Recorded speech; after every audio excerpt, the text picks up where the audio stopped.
The Pointing Dog Social Club is a celebration of good dogs, good people, and the great outdoors. We meet every week on the Courthouse Square of lovely Pointing Dog, Tennessee.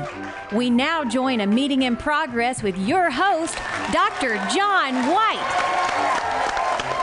Bonza Hatchie. Thank you, and welcome to another meeting of the Pointing Dog Social Club. Oh, and have we ever got a big talent visiting with us tonight. I reckon he's done just about everything a man can do in the music business. He's recorded, he's produced, he's written for the movie shows, he's done it all. And what I like about him, he lives in a big town just down the road, Columbia, Tennessee, but he ain't never looked down on me. I'm talking about my good old buddy, Mr. Rick Clark. Come on up here, Rick. Mr. Rick Clark, everybody. Thanks, John. Good to be back here in Pointing Dog. Well, the folks is crazy about you, Rick, and we done took up and bought you a gift certificate for Cracker Barrel for driving on down to see us. Hey, thanks, John.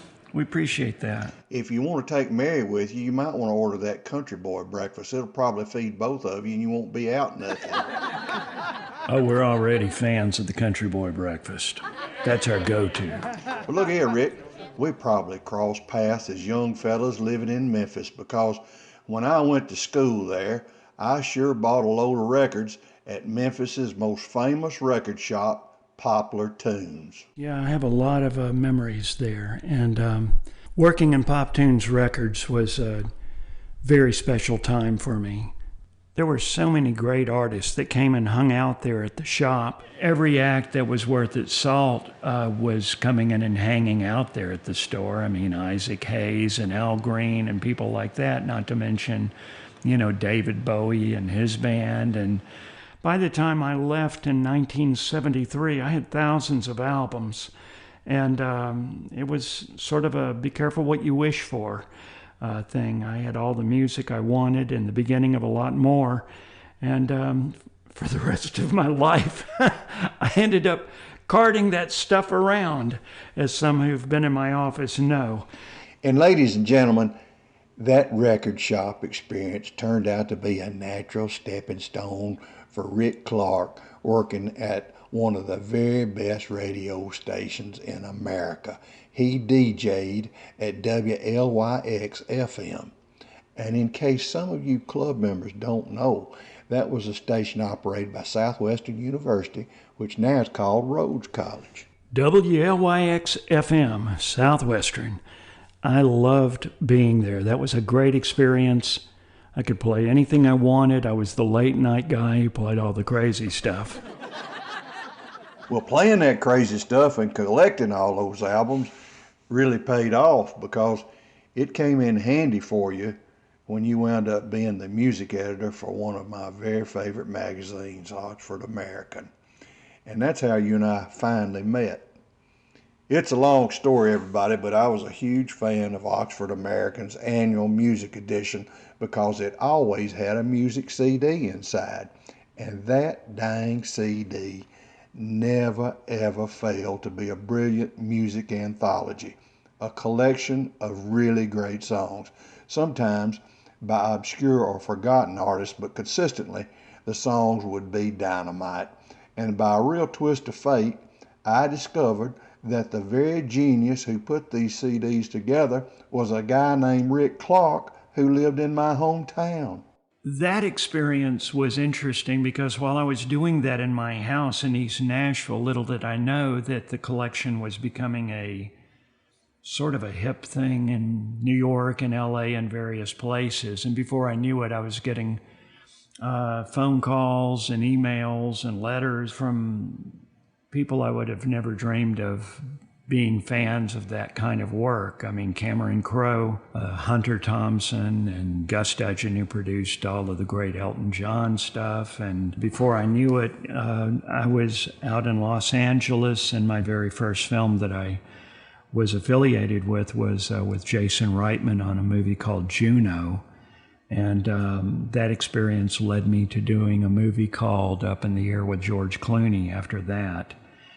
And one thing led to another, and before I knew it, I was working with Billy Bob Thornton on one of his movies. He and I got to know each other a handful of years earlier because he was a fan of the Oxford American CDs. And gosh, you know, I just keep moving. I don't want to sit still. There's so much to do and only so much time left, and I don't take it for granted at all. It's rock and roll to me. Well, you and I could talk all night. It's kind of like old home week, but one of your many accomplishments is songwriting, and I want our club members to hear one of them songs. Can you play something for us? Yes. Speaking of rock and roll, Mission of Love.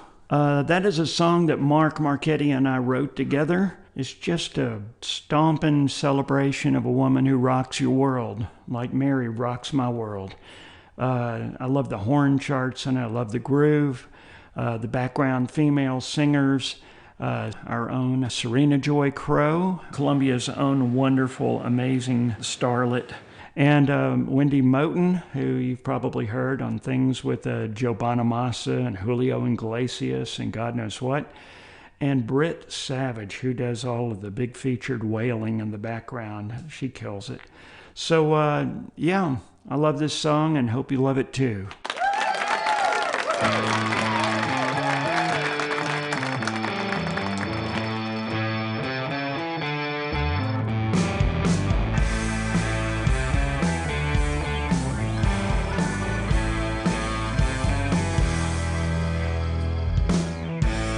She's on a mission, I must confess.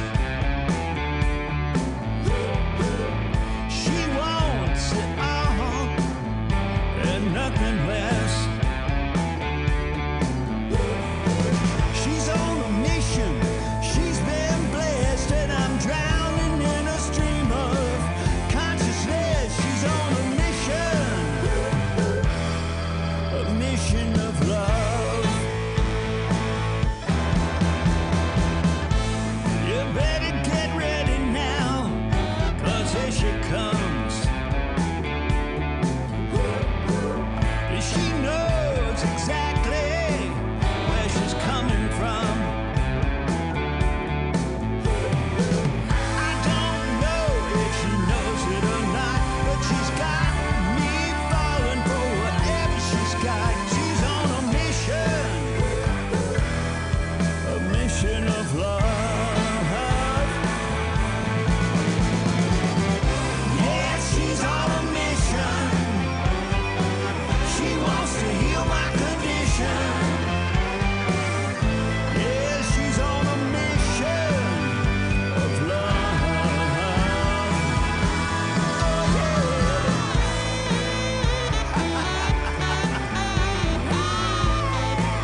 that's a crackerjack. Mr. Rick Clark, everybody.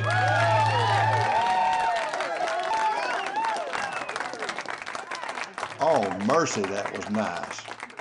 Rick, your old songwriting buddy. Y'all go way back. How did y'all meet? I met Mark Marchetti back in the late 70s when I was supposedly working at a Memphis recording studios publishing company. But Mark Marchetti was one of the people who came in through the door, and I immediately thought, wow, this is a real songwriter. Little did I know he had already been published through Stax Records.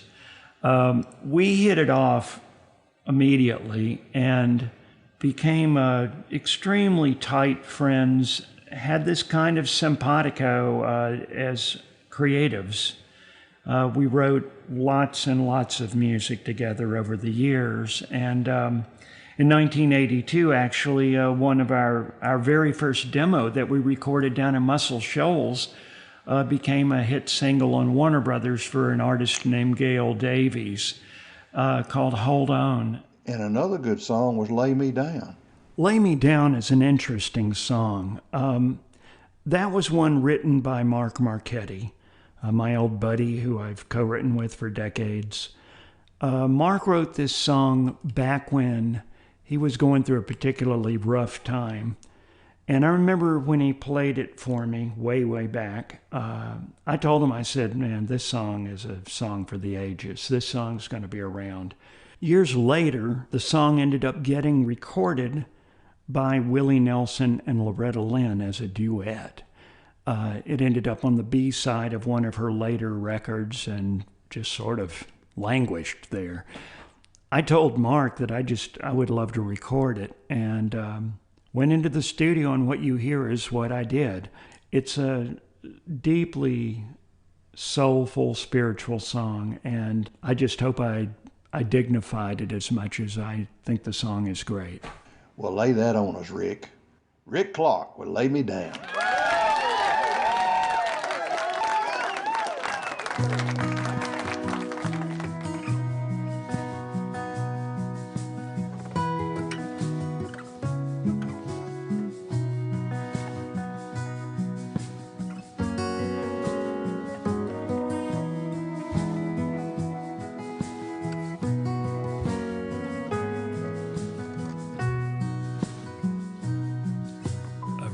My head and I set my sail in the eye of a storm, in the belly of a whale. My spirit stood on solid ground, and I'll be at peace when they lay me down.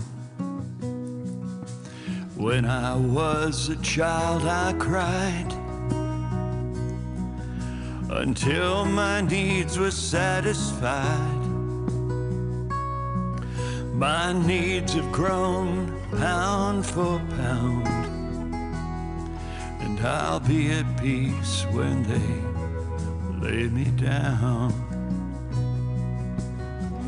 When they lay me down someday, my soul will rise and fly away.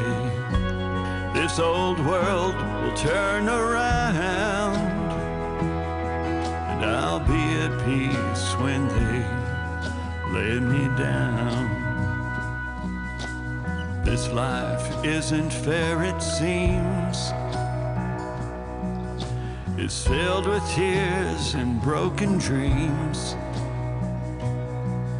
There are no tears where I'm bound. I'll be at peace when they lay me down.